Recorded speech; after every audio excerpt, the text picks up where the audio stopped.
Chers enfants, bonjour. Voilà, j'espère que vous allez bien dans ce temps où nous sommes confinés chez nous. Voilà, je suis très heureux de pouvoir enregistrer cette petite séance de KT à la maison pour vous. Voilà, donc nous allons aujourd'hui commencer un nouveau module qui est à la page 52 et 53 de votre livre. Fait-on Pâques, fait-on la vie? Voilà. Comment nous pouvons vivre dans l'attente de la résurrection du Christ dans ce carême, spécialement cette année, et c'est vraiment le carême. Nous le vivons vraiment. Tout d'abord, aujourd'hui, nous allons voir comment est-ce possible d'être passionné de Jésus. Et une question un petit peu plus précise, est-ce qu'il faut tout laisser pour suivre le Christ?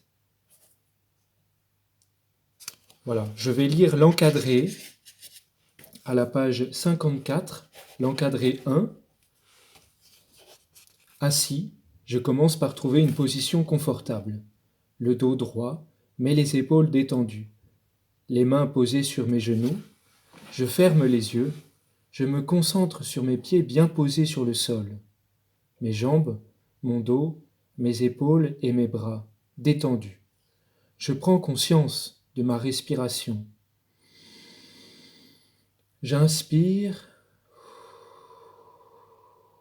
et j'expire profondément jusqu'à ce que les tensions s'apaisent. Je suis prêt à écouter la parole de Dieu.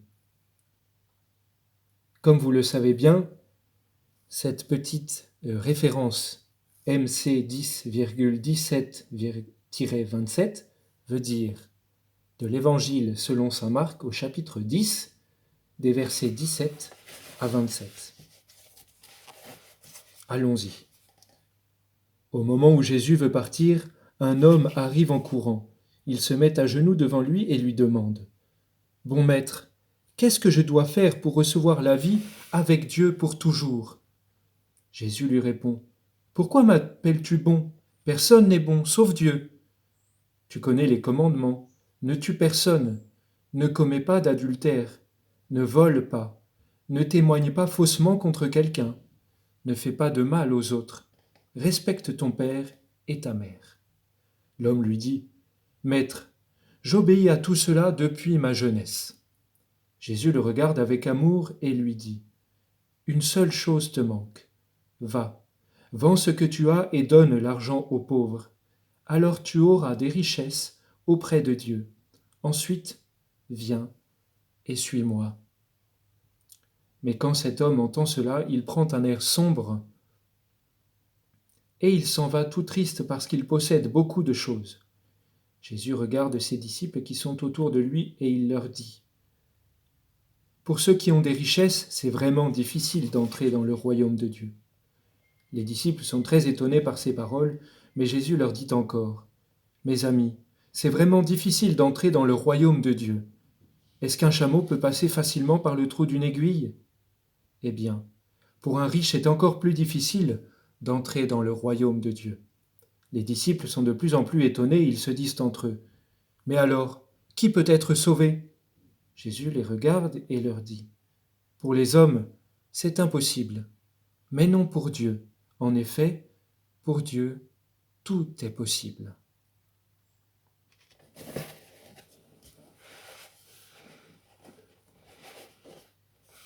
Je vais vous lire maintenant l'encadré 2 à la page 55, intitulé « Le chameau et l'aiguille ». Une des portes de Jérusalem était si étroite que l'on devait décharger les chameaux pour qu'ils puissent la franchir. En utilisant cette image bien connue de ceux qui l'écoutent, Jésus leur fait comprendre qu'il est difficile d'abandonner tout ce qui nous empêche de le suivre.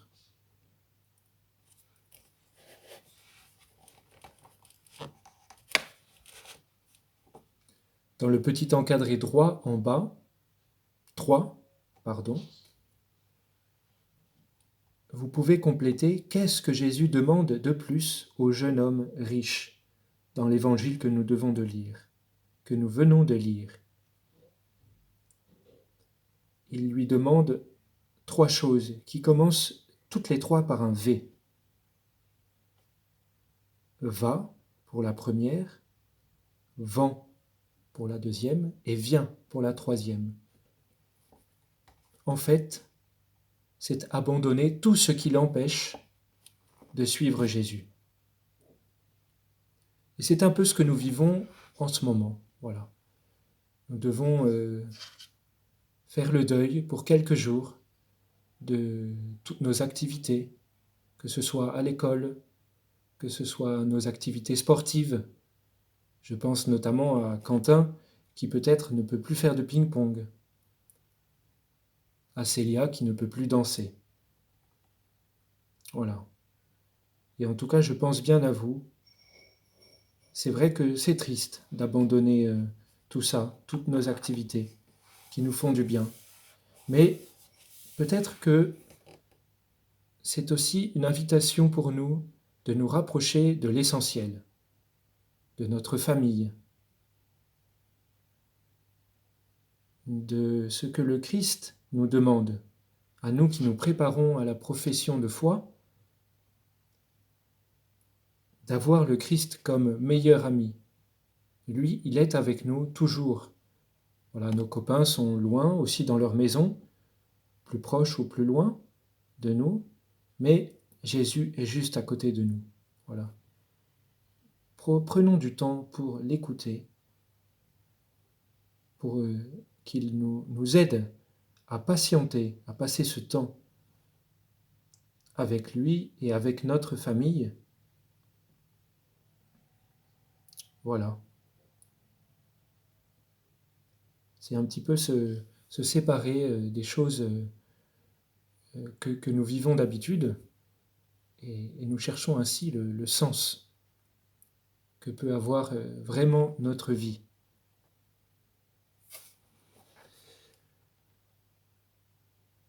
Voilà, on va pouvoir discuter un peu ensemble autour de plusieurs questions. Dans cette page d'évangile, les disciples posent une question. À votre avis, laquelle ?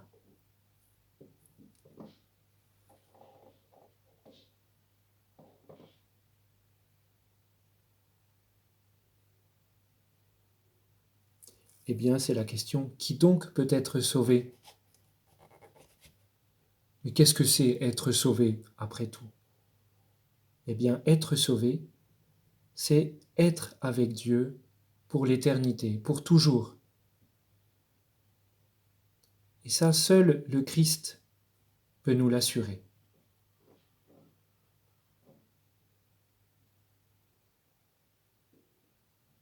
Et quel est le sens de la réponse de Jésus à cette question « Qu'est-ce que c'est être sauvé ?»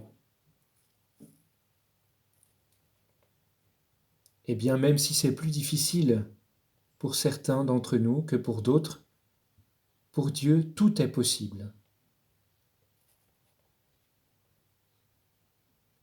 Pour être sauvé, Jésus nous invite à aller plus loin que faire des choses, c'est-à-dire suivre des lois. Et il nous propose de perdre des choses, c'est-à-dire de renoncer à ne penser qu'à soi pour mieux aimer les autres. Voilà. Nous avons des petits renoncements à vivre pour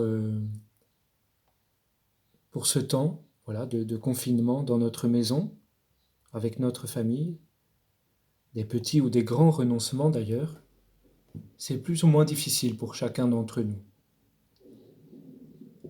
Eh bien, essayons